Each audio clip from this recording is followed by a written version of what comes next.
All right, okay. Question number one, right? They're asking magnitude of reasonable estimate. So to get the reasonable estimate, not necessarily must be perfect answer, is an estimate value. Let's start with answer A. A given, right, which is the frequency of the radio wave. Radio wave. All right, to understand the wavelength, I have a short form, how to memorize the wavelength for the 7 categories.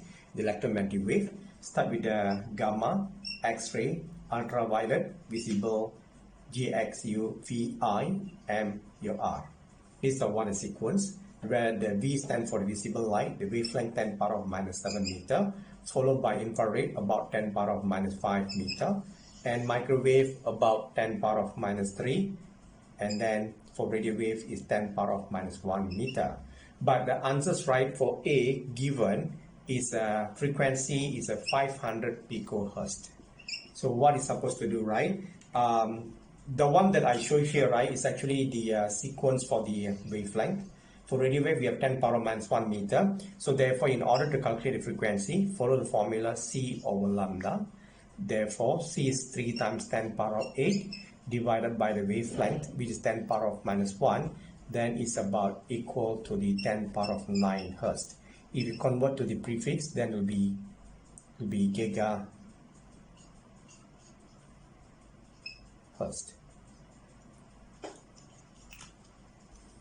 All right, so therefore, right, the answers given A confirms wrong because given here is a pico, so answer A is confirmed wrong. All right, let's go for the next one, which is the answer B.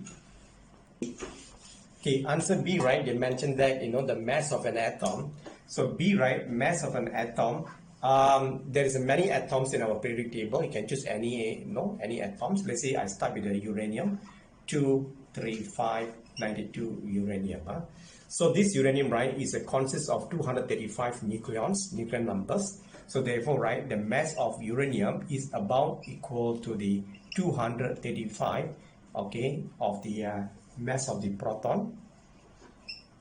Or you can say that is about equal to 235 atomic mass unit U. So which is equal to the 235 multiply 1.66 times 10 power of minus 27. Then the answer you get is about, not mistaken, is the 10 power of minus 25 kilogram. But the answer given, right, which is in a gram, so can you convert to the gram, is about 10 power of minus 28 gram. So the answers given in the question number 1, which the mass, right, they say is a 500 microgram, which is not similar to this value. That means answer B also is wrong.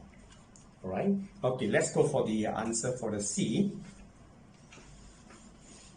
Okay, answer for the C, right, which is the Young modulus, right? Young modulus E, the answers given, which is a 500 kilopascal.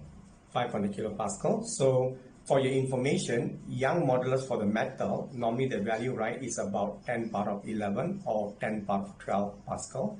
Young modulus for the glass or brittle material is about 10 power of 10 pascal or 10 power of 9.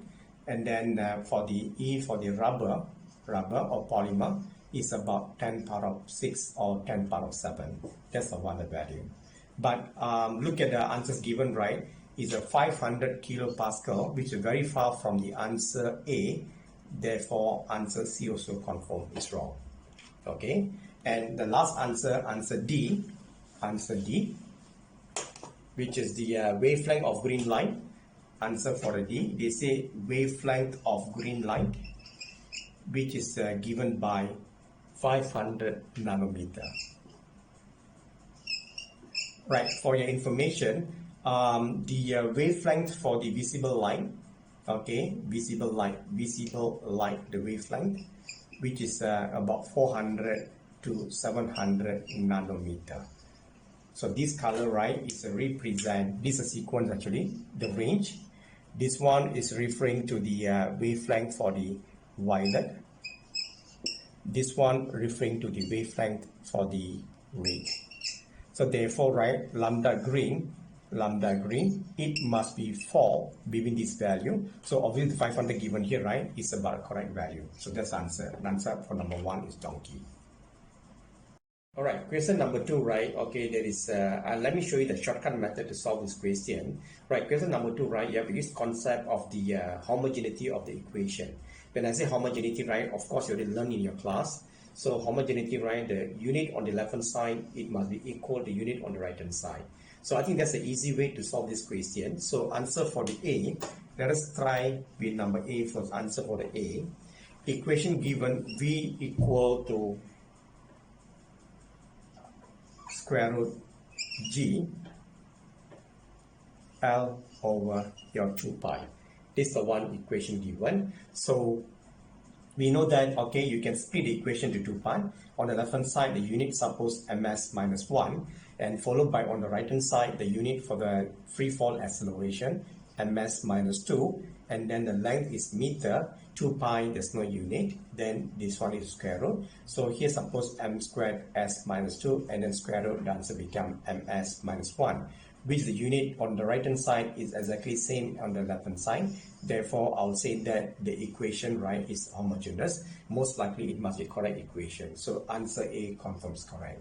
So I think, right, you can use the same method. You can try for the B, C, D. I'm very sure that the equation won't be homogeneous. Okay, you can try and see, yeah. All right, question number 3, right, is referring to the vector diagram, how to simplify, you know, the forces given or the vector given into the vector diagram. So for number 3, is given that vector x moving in this direction, this is the one, the x, and the vector y is given in this direction, vector y. So what I can do now, I can leave it y in that position, and x, right, I start to draw from the from the y, or maybe I can make it x as a fix, so y I continue from the one, the x actually. So either way, so to make it easier, so I can take the x, y, sorry, I'll take the y, I'll draw parallel to here, so then it become here. This is the one, the vector for the y. Alright, so this one you can remove it. So now, right, okay, this is the one, the balance part, which is most likely represent for the z. Alright, let us try an error first. Let's say the direction of the vector z moving upward. Okay, so because question mentioned x as a subject, therefore you want to write equation for the x now. So vector for the x, which is equal to x equal to y, y plus bz. That means the equation given here is only true for the one, the vector diagram. But the answers given, right, they ask us to draw the x equal to y minus z. That means, right, answer A is confirmed, is wrong. Oh, sorry, this answer for B, yeah. B is confirmed wrong because the z is going upward. All right. So repeat back the same method. Let us try with the answer A. Answer A given. This is the one, the vector x. This one is given is vector your y. And then now the z we draw downward. This is the one, vector z. So to write the equation now, make it x as a subject. So x actually equal to, so y, right, you plus v, supposed to go up, but then because the z is going down, it's supposed minus z. So x equal to y minus z. This is the one, the correct answer. So obviously write the answer for the number 3. The correct answer, the z vector must going downward. So answer, suppose 1 is the correct answer is A. Okay, the C and D you can try and see. So obviously the answer right is A, yeah? The way to write, to draw the vector diagram. Okay, number 4, right, they're asking what is the appropriate equipment to measure the diameter of the two different object. One is the wire, one is the pipe. So I think, right, the best one, for the wire, right, they already give you the dimension, which is the diameter is about 1 mm. Diameter is about 1 mm for the wire, and then also given diameter for the pipe is about 2 centimeter for the pipe. So obviously, right, because of the sensitivity of the equipment, right, the most appropriate equipment to calculate the diameter of the wire, because it's 1 mm given, the best one suppose micrometer screw gauge. okay, and the diameter for the pipe, right, the best equipment, because of the 2 centimeter, obviously this one must be vernier caliper. So in that case, right, the most proper answer that for number 4, right, okay, which is the C, diameter of the wire, we use the micrometer screw gauge, and then diameter of the pipe by using the vernier caliper. C is the correct answer. C is the more appropriate answer. Alright, for number 5, right, they already give you the equation for the power dissipate. Number 5, power dissipate given by V squared over R. Alright, so now they're asking what is the percentage uncertainty in P. Yeah? So you want percentage uncertainty, therefore the way to write it, the equation. So del P over P multiplied by 100 equal to 2 del V over V multiplied by 100, and you plus with del R over R multiplied by 100. Okay, this is the equation for the way to calculate the percentage uncertainty. Yeah? So now they're asking for this value. So therefore, this one given in the question, which is the percentage uncertainty for the V is given 5%, 2 multiplied with 5%, you plus with percentage uncertainty for the R also given, which is 2%, so therefore the answer becomes 12%. So therefore the answer for number 5, it must be donkey, the correct answer. Alright, number 6, right, the graph given, number 6, okay, the graph given, which is the velocity versus time, and the graph is something like this. And then, right, the same time, the question they're asking, what is the resultant force acting on the body? So resultant force, right, which is the F given by rate of change of momentum, which is given by MA. Assume that the mass constant, the velocity changing, so MA. So you want to find the resultant force. The mass is already provided, which is 2.5 kilogram, but acceleration is not given. So this acceleration, right, very sure that it must be something to do with the graph that given here. So how to find the acceleration from the graph given V versus T? So acceleration must equal to the gradient of the graph. So if you calculate the gradient, alright, you can choose any 2 coordinates. Let's say I choose the 12 and 3 in the y-axis. 12 minus 3 divided by time taken is exactly 15. So the answer become, not mistaken, is a 9 over 15. That's the acceleration, right? So after you get acceleration, so you want to find the force now, the force given by the mass. The mass given is a 2.5, which is a 5 over 2 kilogram, multiplied with 9 over 15. So this one cancel off, become 3. And then 3 and this one cancel off, become 3 here. Then the answer become F equal to 1.5 Newton. So the best answer for number 6, right, it must be donkey. Alright, number 7, right, is referring to the question regarding about Newton's first law. Right, I think, right, you have to understand Newton's first law first before you go for the answer A, B, C, D. Yeah? Right, I think everyone already learned about Newton's first law. So for number 7, right, what is meant by Newton's first law? So the object always will be stationary position, okay? V always will be 0 in the rest position if resultant force or the resultant force acting on the body is 0. Or another answer, we always move with a constant velocity,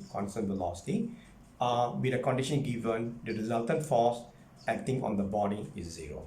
These are one of the important conditions for the Newton's first law. So you understand this one, then go for the answers now. Obviously, the first answer is the correct one because they mentioned that, the velocity is constant. Answer A is the best answer because they mentioned velocity constant.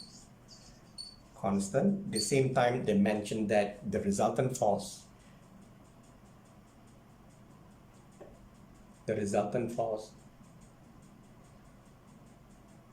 so answer A, your resultant force, is supposed 0.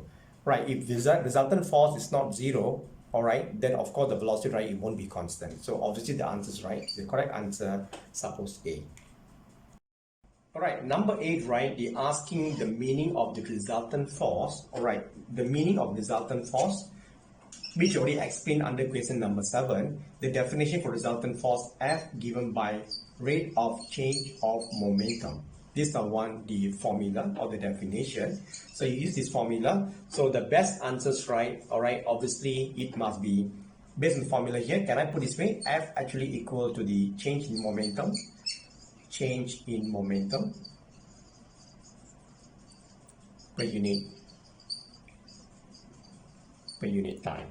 So the best answers, right, okay, for number 8 obviously must be C, because the statement exactly same as the formula given here. All right, for number 9, right, this question about the I will say that is under free fall. So when the skydiver jump, all right, the vertical component velocity is v. So for number 9 is actually this the one, assume that the skydiver jump. So at the first few seconds, right, the force acting on the body, you must understand that force acting on the body. So obviously, right, the force that going downward, it must be weight component, and then the force that going upward, it must be what they call that, is a drag force. I put as a small f, drag force. And then at the same time, right, also we have the what they call that, the upthrust force. Upthrust force, your FU. So then the body, right, okay, is actually accelerate downward. Okay, so obviously, right, when the moment the person jump, initially the speed supposed to increase. So V logic, right, the V supposed to increase. All right. So now, what about the acceleration? Whether increase, decrease, or remain constant. All right. So try your best to write equation to link between mg, ma, the frictional force, and then the upthrust force. So whereby I will say that ma is given by mg, you minus with the frictional, you plus with the upthrust force. Okay, I think, right, what we can do now here, because the air density is very small, I'll say that the upthrust force, I'll put here 0, is very small value, is negligible. Okay, the equation can be rewrite again as this one, ma equal to mg, you minus with the frictional. And you must understand that, okay, the mg here, it must be constant, mg constant, because mass constant, free fall acceleration is constant. But this one constant. But the frictional force, you must understand that, okay, higher the velocity, higher the frictional force. That means that for the first few seconds, when the person jump in, right, the frictional force supposed to increase, but this one is a constant. But now, what will happen to this component now? Logically, follow mathematics, this one constant, this one increase, therefore this component must be decreased. Is it correct? This component decrease means that, okay, so the A, right, it supposed must be decreased too. So therefore, the answer here will say that the V increasing, but the A, right, become decreasing. All right. So the best answer for number 9, it must be donkey. Okay, number 9, it must be donkey. All right, for question number 10, all right, the keyword given there is important. They mentioned that perfectly elastic collision. Right, so when they say perfectly elastic collision, for number 10, you must understand that initially, right, the body come toward to each other. This one velocity given 1.2 meters second, and this one the velocity given which is equal to 1.8 meters second. Right? So I'll say that, assume that after collision, right, the both body moving opposite direction. Just assumption. So when we talk about the perfectly elastic collision, means that the relative speed before the collision, which is the differences in the speed. So 1.2 you minus 1.8, with the answer supposed equal to 3 meter second. That's a value. So that means, right, the same goes to the after collision, the differences in the speed also must be 3 meters second. All right. So in that case, right, for the each one, you have to check answer A, B, C, D given here. You must check which one tally or which one exactly equal to the 3 meters second. let's start with the answer A. Answer A given, which is this one 1.2 meter, and this one meter second. This is a 0.6 meter second. So you want to find the relative speed here. The answer become, in terms of the magnitude, which I will say that 0.6 minus 1.2, the answer become 1.8 meter second. So obviously, right, this one is not same as the the before one. That means answer for the A is confirmed is wrong. That means A cannot be the answer. All right. Okay, let us start with the second question. Second answer B. B, right, the mention here. B, the mention here, which is the 2.0, and here is become 1.4. If 2.0 and 1.4, that means here is suppose 1.4 minus with a 2.0. So the answer you get here is suppose negative 3.4. In terms of magnitude 3.4. Again, right, the answer B also right, not same as the A. Not same as the 3 meter second. That means the answer B also confirm wrong. B also confirm wrong. Cannot be B. Okay, let us see the answer for the C. C, they mention here that, okay, the velocity, your 2.8, and this velocity given 0.2. So that means this one become 0.2, and here become 2.8. 2.8, then the answer here become 3.0.